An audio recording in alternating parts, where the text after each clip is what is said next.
Our next performer, speaker, entertainer is a Bethlehem, Pennsylvania native. He's been at every PA Atheist Conference to date. Right? Is that right? All right. He has shared the stages with the likes of Brian Fields and Elton John. He's performed for President Clinton, and now he's here to perform for you, Greg. Please welcome George Hrab. Yeah, you're welcome.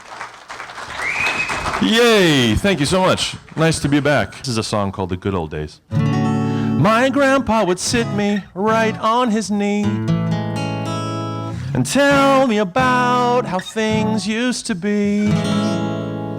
A simpler time of simpler ways. Through tears he'd recount the good old days. Oh, thank you, sir. The good old days, yeah, the good old days were a special time of such note. Before all these computers and cellular phones, before any woman could vote. The good old days, yeah, the good old days when a child could work in a mine. Their hands were the right size for gathering coal, and you barely had to pay for their time. The good old days, yeah, the good old days when doctor essentially meant pain. They could kill you with unwashed and infected hands. Good thing soft drinks were filled with cocaine. The good old days, yeah, the good old days. A spittoon in every bar by your feet. And though spitting indoors was a luxury, at least horses could shit in the street. Saying please and thank you through World Wars I and II. A great time to be around, unless of course you had skin that was brown. The good old days, yeah, the good old days. Its legacy just never ends. Unlike most of the kids in your neighborhood, after polio killed all your friends. The good old days, yeah, the good old days, when a gentleman always wore a tie. And if you heard about someone being online, that meant guys in white hoods were nearby. Sunday meals every Sunday nights, while many had no civil rights. Leading such devout lives, while husbands could legally rape their wives. The good old days, yeah, the good old days is a phrase that we should be done with. Now I know why Grandpa would tear up when he spoke. He knew the good old days are a myth.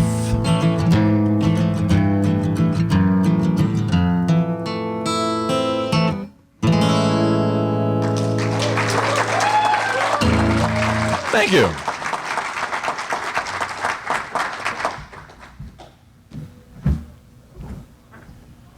So I have a podcast that's called, I have a podcast that's called the Geologic Podcast, and occasionally on that show, I like to read essays that I write. And also, if you are a patron of my show, the show's free. You can download it every week, usually on Thursdays. But if you're a patron of that show, I send you a weekly email, and that usually involves a little essay. So I thought I might just to switch things up a bit, read some of the essays I've done that might pertain to this lovely, beautiful, handsome, attractive audience right here in Harrisburg, PA. The first one is called Weird Dreams and Anal Leakage.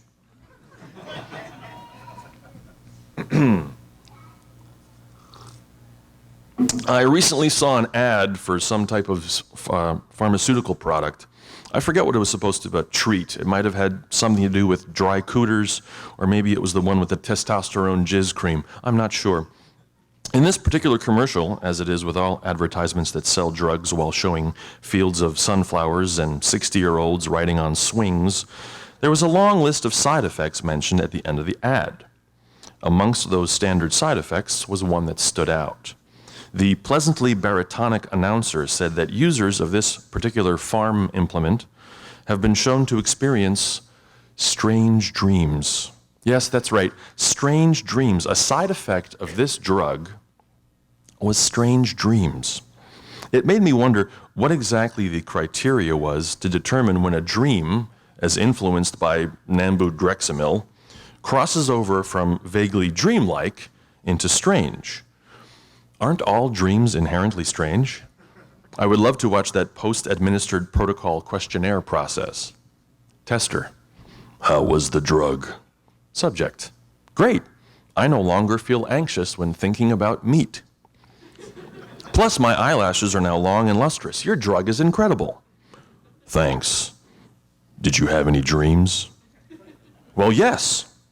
Were they strange?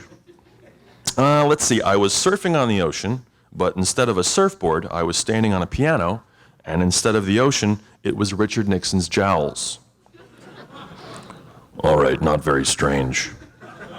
Really? Yeah, we can only qualify a dream as being strange when there are at least 3 discordant items vital in the recounting of it. Did I mention the piano was being played by Liberace? What song was he playing? Ice Ice Baby. All right, we'll put you down for strange dreams. I mean, come on. First off, if a drug you're taking can affect your dreams, that right away is some serious messed up shit. But you know what causes strange dreams? Life. Life causes strange dreams. Well, that and chili dogs. But how could you possibly connect the ingestion of the drug and the dreams? Without some Dennis Quaid dreamscape technique, I would imagine it would seem rather tough to connect the two. Maybe the drug just lets you remember the weird-ass dreams you're already having. But more important, when does a dream become strange? I looked into drugs that have dreams listed amongst their side effects, and guess what? There's about 45 prescription drugs that list unusual dreams, or some variant, among their secondary ramifications. Nightmares, bad dreams, vivid dreams, weird/vivid dreams, and abnormal dreams are all listed for drugs ranging from Adderall to Zocor. I find that so fascinating. Is this just another example of coincidental effects being reported as being caused by a drug? When Orchestra first made a big greasy splash onto the fat substitute scene in the 90s, I can recall being curious as to what the ramification in the marketplace would be. Soon there were Wow chips that had 50% less fat and calories than regular chips. I loved Wow chips. Seriously, I lived on those suckers for a while. You could eat a whole bag and only have about 450 calories of guilt to burn off. It was awesome. However, after reports of gastrointestinal distress and anal leakage were being reported in connection with Orchestra, the products all but disappeared from the shelves. Most likely, the FDA-mandated warning of, quote, "This product contains Orchestra. Orchestra may cause abdominal cramping and loose stools." Didn't help. But guess what? It was all bullshit. Loose, gooey bullshit. The percentage of people that were reporting liquid poo after eating Orchestra was something like 30%. But now take a wild stab at guessing what percentage of the American eating public experiences molten caca in their daily lives without eating Orchestra. That's right, it's about 30%. Same difference. Pedant warning. I'm sure these numbers aren't exactly correct, so if you know for a fact that it's more like 35.874% and not the 30% that I'm talking about, but my overall point is pretty much true, which is all I'm trying to relay, so don't bother emailing me, or go ahead, email me, because you're most likely going to do it anyway, but that's fine. Correlation does not always imply causation unless you're worried about lawsuits. Then go ahead and correlate all you want. Then make sure to have your announcer explain it while telling everyone to ask their doctor for more information. That being said, I'm sure the folks taking Depakote and dreaming about eating Bette Midler's face would probably be dreaming about Bette Midler's face one way or the other. I know I sure do. Here's to hoping all of your dreams are as weird as possible and contain the exact amount of anal leakage you desire.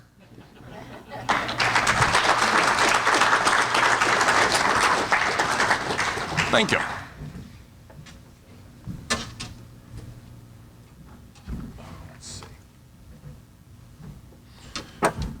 Here's another tune for you. This is something I wrote for my niece and nephew.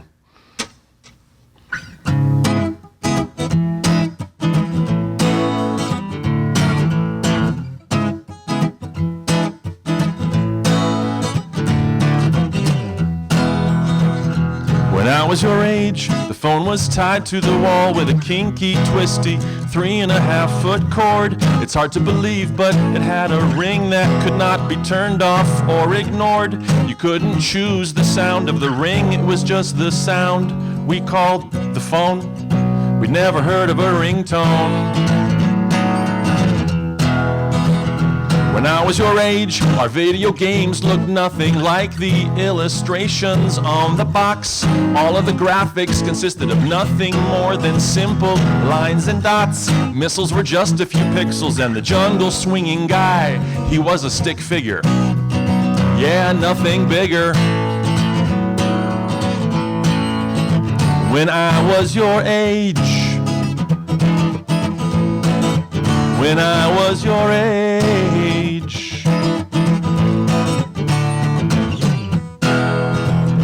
when I was your age, we had this stuff called film. You would stick in a camera before you took a shot, and then you had to wait like a month until you could tell what pictures you got. You would hand the film to a guy in a parking lot who lived in a booth. Oh yes, it's the truth. When I was your age, when I was your age, you had to wait till the movie was either in the theater or on TV. If you wanted adventure, you couldn't rent adventure, you just had to wait and see. And once you were watching, you couldn't stop or pause or even try to rewind. But hey, we didn't mind. When I was your age, when I was your age, you see me as a grown-up, singing from the stage. I bet you can't believe I was ever your age. I was your age. When I was your age, I love watching Star Wars, but I hear you like Star Wars more than me. I wanted to be Indiana Jones, and Dr. Jones is who you aspire to be. And I love playing with Legos, and Legos are what you currently build and rearrange. I guess some things never change. When I was your age, I didn't like doing homework, but when it was finished, it always felt real good. I didn't like brushing my teeth, but I brushed my teeth because Bert and Ernie said that I should. I didn't like listening to Mom, though I knew deep inside it was the right thing to do. And hey, so do you. You know what's true before you can say boo. You'll be my age too.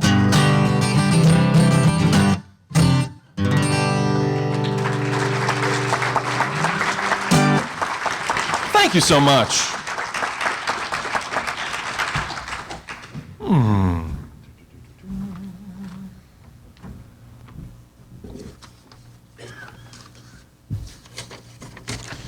This next one is called Cochlea Miracles.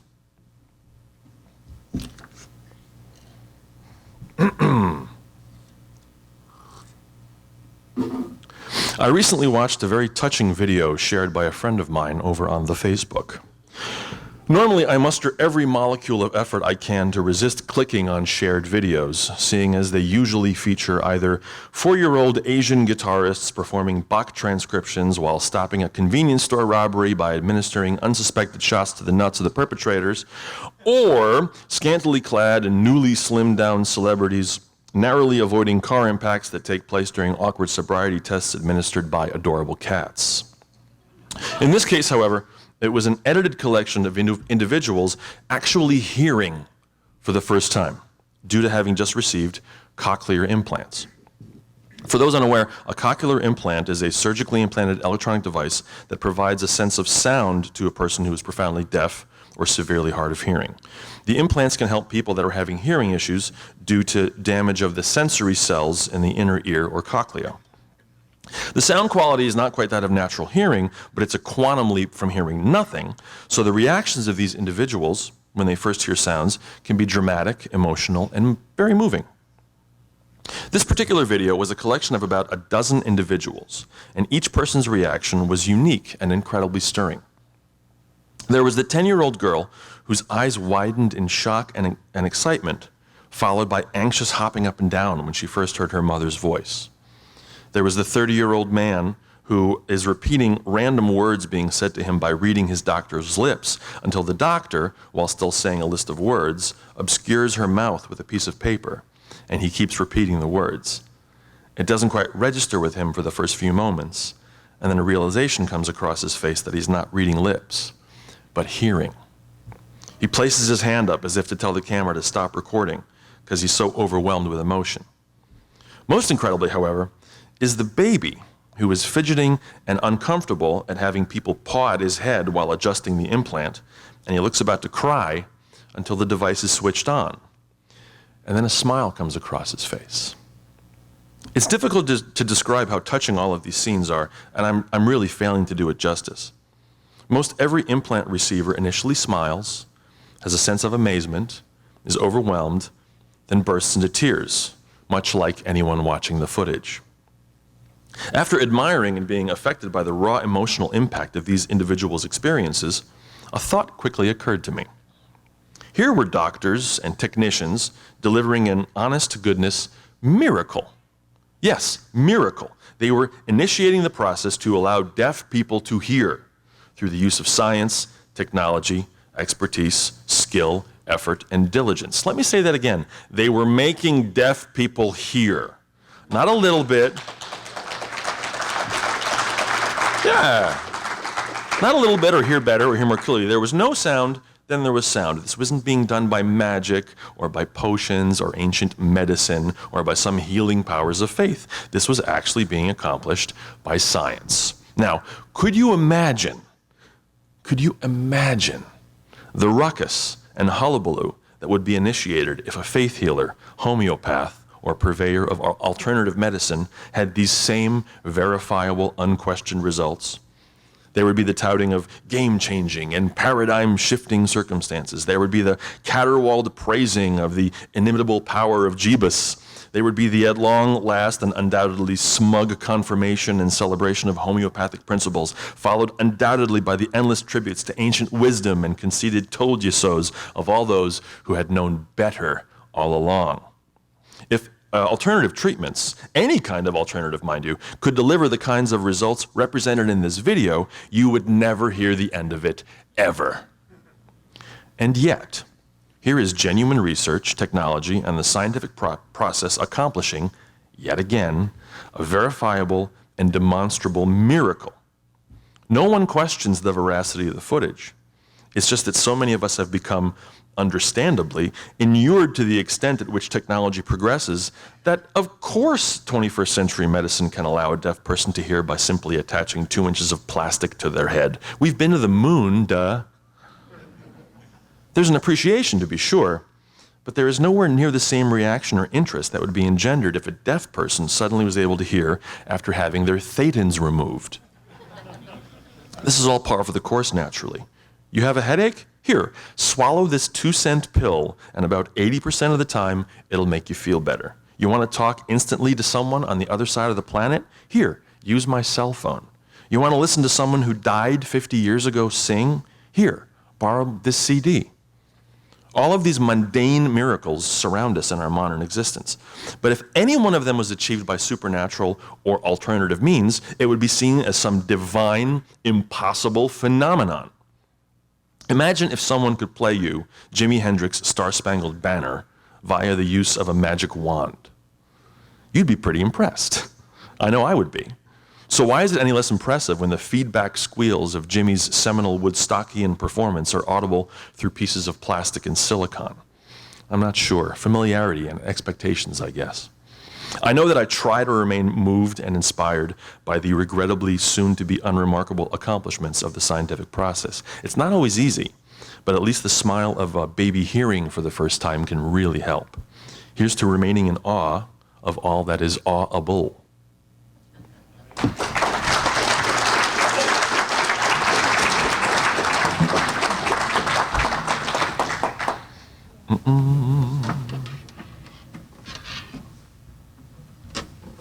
Oh, let's see.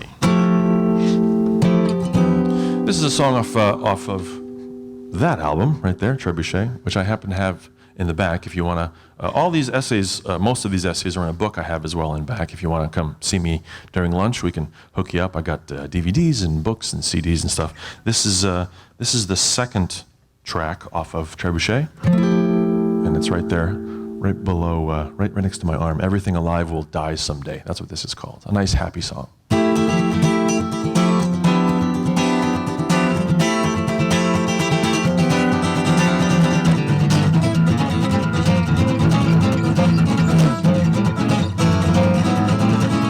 Just remember, everything alive will die someday. That's okay. It's the great equating factor in the world. Like some desiccated tractor, we all run out of gas. This life can't last, 'cause everything alive will die someday. I used to worry that my folks would someday die, 'cause that meant if they could, then that meant so could I. Too young to handle this morose philosophy. I'd rather get high my way, climbing up a tree, and staring at the huge small world I could survey. I wondered what it'd feel like on that final day, and calculated the heartbeats left in my lot, then realized that best relax and just enjoy the time I've got.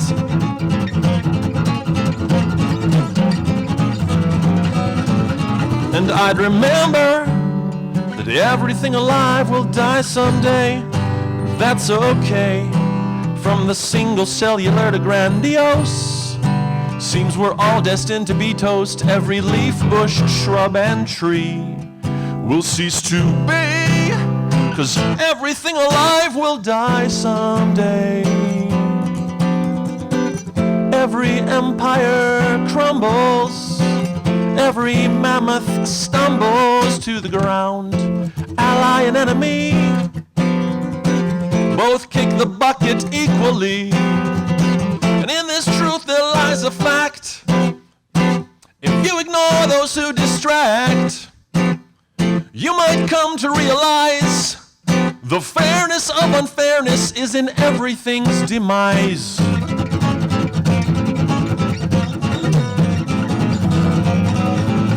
And you should remember that everything alive will die someday, and that's hard to say, but to me it's more a blessing than a curse. Is this a chorus or a weird verse? Every hand that's ever writ will up and quit, 'cause everything alive will die someday. But in the meantime, I get to see you smile, and that makes it okay for a while. To look into your eyes is worth the eventual demise of Earth and of every living cell. What the hell? We get to be like Deborah and Clive for a few days.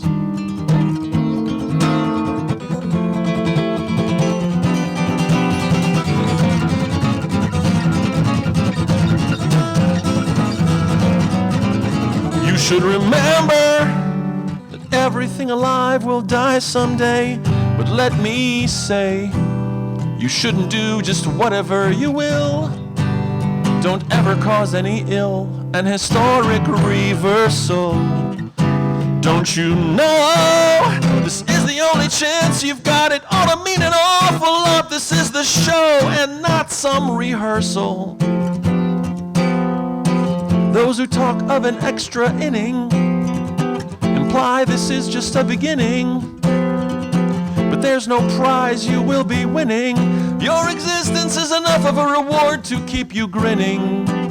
Or at least it should be.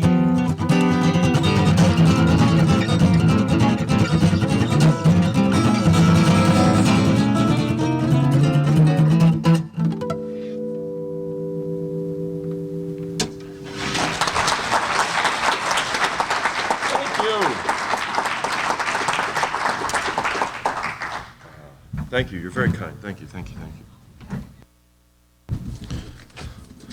Okay, this next one I wrote a number of years ago, but it suddenly became instantly pertinent.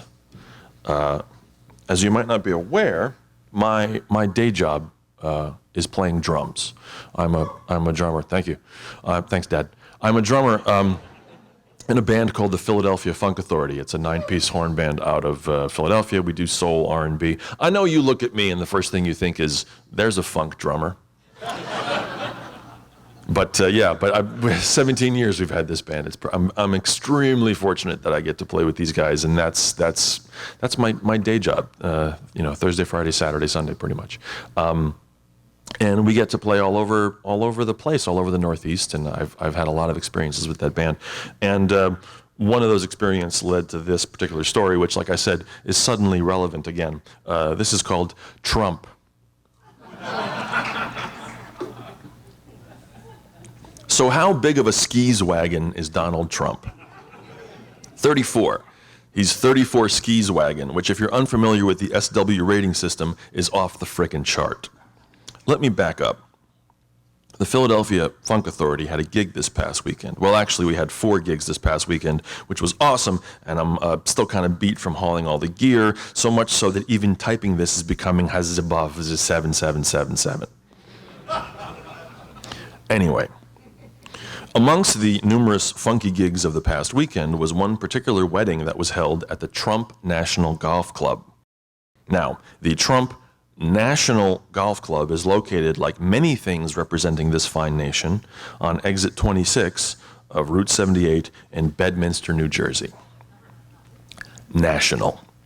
Right there you get the sense of the extreme solipsistic nature of all things associated with Trump. National? Really? Oh, okay, fine. By the way, it's no coincidence that Trump's initials are DT, seeing as you start to get the shakes and become nauseated when you're around this shit for too long. So we've played a number of events at the Trump National Golf Club, including a few weddings and some holiday parties, so we're familiar with the location. The golf course is a lovely verdant expanse, and the clubhouse and ballroom are okay. Nothing super fancy or even schmancy, but okay. At least everything isn't as horribly gold-plated as every single inch of his casino in Atlantic City is. Sorry, I should say, quote, gold-plated. Yuck. The clubhouse ballroom is a decent size, and it's located right off the side of the hall. And located right off the side of the hall was a medium-sized bar, which is appointed with a bizarre combination of sports/golf memorabilia and Trump-related artifacts. Along the walls are old photos of golfing legends like Arnold Palmer and Ben Hogan and Bobby Jones, and then you get a framed picture of the Nielsen rating list showing the weeks that The Apprentice was the #1 show on TV. Is it not enough that your name is on everything? We need to see a picture of you standing with Mario Andretti. Oh, right, we're at the Trump National Golf Club. Shit, I almost forgot. Trump. And you know what?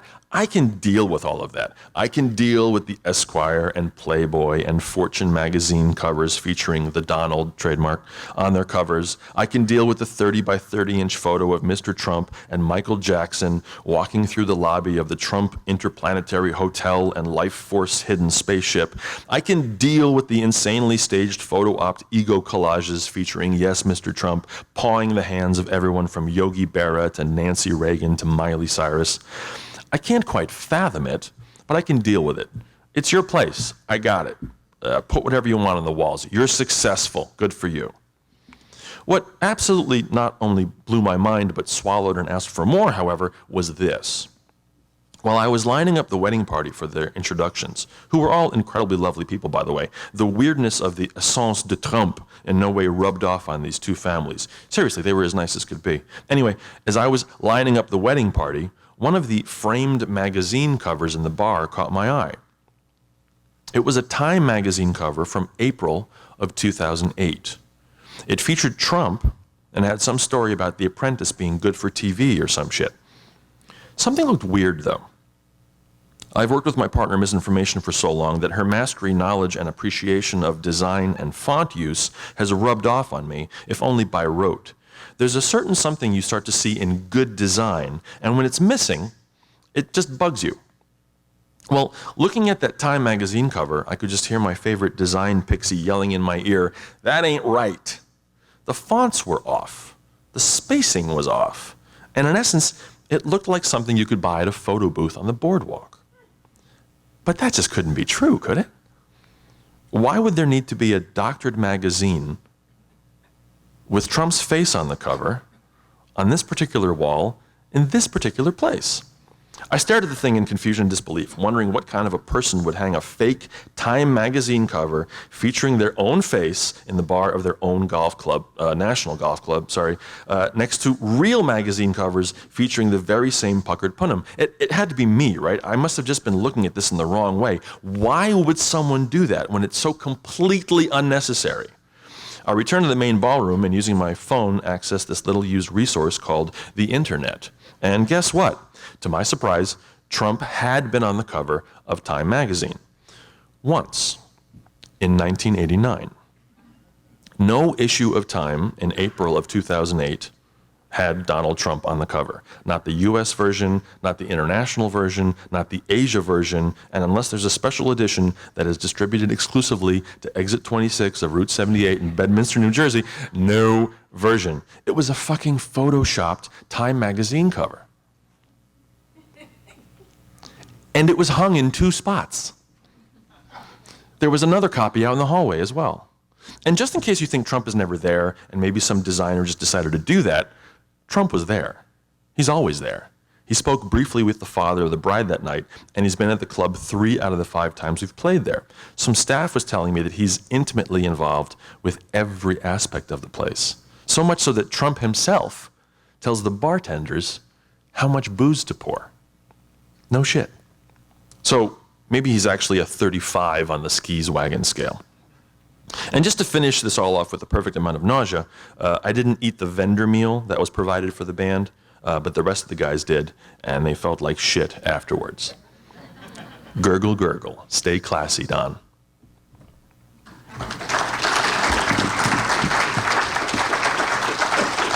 Oh.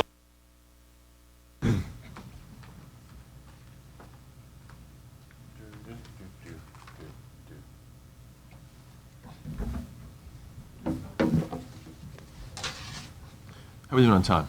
What do we got? Minutes? Let's see. You know what? I'm going to read another one, and then we'll do a song, and we'll finish it out. Let's do that. All right.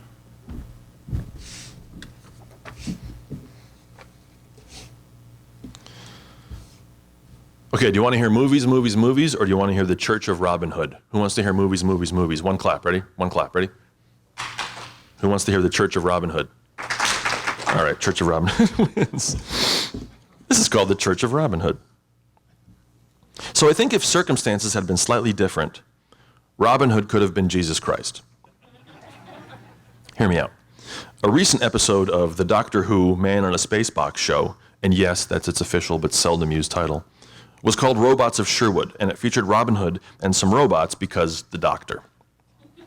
It was a decent, silly, fun episode in the best tradition of BBC-approved spray-painted cardboard, although how in the hell a solid gold arrow could fly more than 15 feet, I'll never know, but still, the Doctor. Regardless, it did get me to thinking about Robin Hood, seeing as the one conceit of this particular episode was that Mr. Hood was indeed a real person, but that over time, he'd become a legend. Robbie doesn't take that news very well, but who cares, because he gets to split arrows with Maid Marian, as played by Sabrina Bartlett, so there. Point being, I started to wonder about the historical history of Robin Hood, and I was sort of surprised. I had no idea that the legend of Robin Hood goes back as far as it does, or that there is still a debate as to whether or not he was a real person. Some historians argue that R.H. was an actual 13th century dude, while others say that his character was based on famous outlaws like Hereward the Wake, Eustace the Monk, or the greatest graffiti tag name of all time, Fulk Fitzwarren. How awesome is that? Yet others say no, he's completely made up, like Santa Claus or Michael Jackson. They claim he's a creation of the ballad muse and folklore mythology and drunk guys just singing. Robin Hood's name variances have historically included Robin Wood, which is a great porn name, Robin Hood, Robin Goodfellow, Robert Hood, and even Zbigniew Rybczynski. Thank you. In 1852, one historian proposed that Robin Hood was actually Robin Hood of Lancashire. In 1936, another enthusiast of patched elbows proposed that R.H. was actually the outlaw Robert Hod, or Habahod, as referred to in 9 successive Yorkshire pipe rolls between 1226 and 1234. And we all know what a pain in the ass it is to get mentioned in even one Yorkshire pipe roll. However, yet others claim that Robin Hood was just a popular stock alias used by thieves in the mid-13th century, much like today's criminals commonly call themselves senator or congressman. This all gets more and more confusing, as there was even some guy named Roger Godbird who lived as early as 1260, who had interesting parallels between his life and the Robin Hood prototype. The Robin Hood prototype, by the way, had fins and gull-wing doors. They got rid of that for production. Anyway, there's no evidence that Godbird was ever known as Robin Hood, so fuck you. Which then begs the question, how do we get to think of Robin Hood as being the guy that wears green tights, battles Little John at river crossings, secretly attends the archery contest, fights the Sheriff of Nottingham, and eventually writes and records Tales from Topographic Oceans? Well, did you know that in 1820, Robin Hood appears in Walter Scott's historical novel Ivanhoe? Well, he does, and that gets the merry man balls rolling. In the novel, Robin is depicted as a follower of King Richard the Lionheart, and he helps him and Wilfred Ivanhoe fight against the Knights Templar. Not only does Robin not make fun of Ivanhoe's first name, but Dick Lyon calls him, quote, King of Outlaws and Prince of Goodfellows. And the next thing you know, Errol Flynn is taking a break from banging 16-year-old starlets to portray Hoodie in the 1938 film The Adventures of Robin Hood, and that Hitler seems like a decent chap. Actually, Howard Pyle wrote a children's adventure novel called The Merry Adventures of Robin Hood in 1883, and that has held the most influence over the modern concept of Robin Hood. Whatever. Researching all this made me think, and you know how much I hate thinking. Seriously, it got me thinking about historical legends and fiction, and the circumstances surrounding the dissemination of a character. What if there had been a Church of Robin Hood? What if in the decades and decades following the 13th century, there had been a slightly different set of conditions that could have fostered the development of a Robin Hood religion? Help the poor, defend the undefendable, redistribute wealth accordingly, swing from trees on fake vines that are clearly modern ropes. All of these are good ideas that could be taught from a pulpit or some kind of tree stand. Hell, if Joseph Smith can get tax-exempt status, all he did was look into a hat. Robin split that arrow in twain, and in half and twain in two he did. We actually have more historical evidence for the existence of Robin of Locksley than we do for Jesus or Mohammed or Xenu. Way more, actually. 9 mentions in the Yorkshire pipe rolls, motherfucker. I mean, come on. The popularity of a religion is rarely based on any kind of perceived truth being extrapolated from within its doctrine. They all mostly say the same shit. It usually comes down to secondary and coincidental circumstances that determine the widespread establishment of a belief system. Things like economic particulars, political connections, and even good roads have helped establish the established modern religions achieve the status that they have. Why not Robin Hood? Why not Mother Goose, for that matter? But that's a different email. I'm still working out the particulars as to what a Robin Hood Mass would look like, let alone what the religion should be called. Hoodoo, Robin Catholic, Baptist, Sherwoodism. I'll figure it out. In the meantime, Hrab from the rich and give to the slightly less rich.